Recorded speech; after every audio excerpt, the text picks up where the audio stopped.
Peggy 3. There have been lots of changes in the real world of football over the past year and, of course, we've made sure that these are reflected in FM13.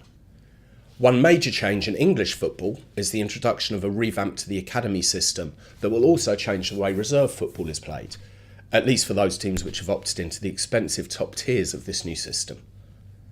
For these teams, the current reserve structure is replaced by an under-21 league, which football supporters have been told will allow the academies to spend more time preparing their youth players for professional careers. This system is, of course, implemented in FM13. We've also updated the rules governing the co-ownership of players, something which is very prevalent in Italy and Spain, to fill any of the gaps we had in these areas. The big new feature to co-ownership this year is that AI clubs can now present the user and other AI clubs with offers to co-own players and bring them to their club. FM13 offers a lot of flexibility in how you make bids to co-own players.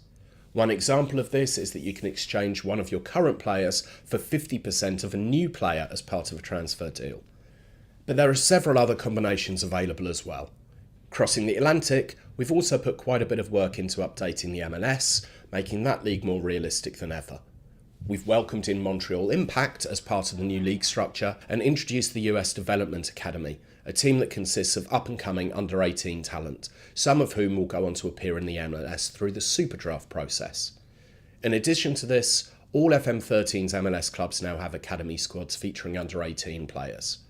These academy teams play in separate leagues in a similar fashion to the B teams which you find in Spain, so you can't manage these academies, but you can have friendlies against them.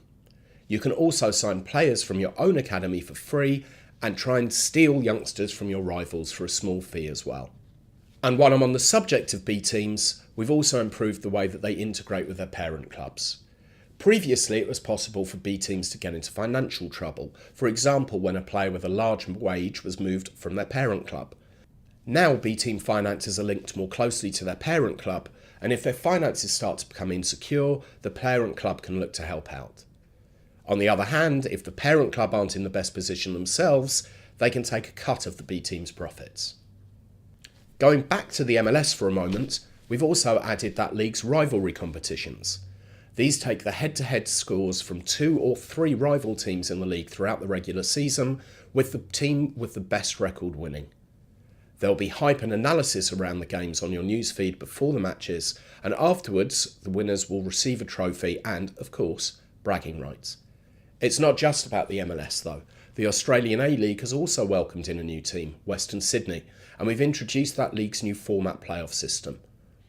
Globally, we fully updated all of the leagues in the game's 51 playable nations. There's even a full implementation of the new rules in the Peruvian, Serbian and Turkish leagues, as well as a whole new competition in Colombia and new youth rules in the Romanian league, to name just a few. There are also some style changes which make it easier than ever to view competitions and their history. For example, the English Top Division has an overview panel which shows all the improvements to the league over a 10-year period, with all supporting historical stats and landmarks during this time.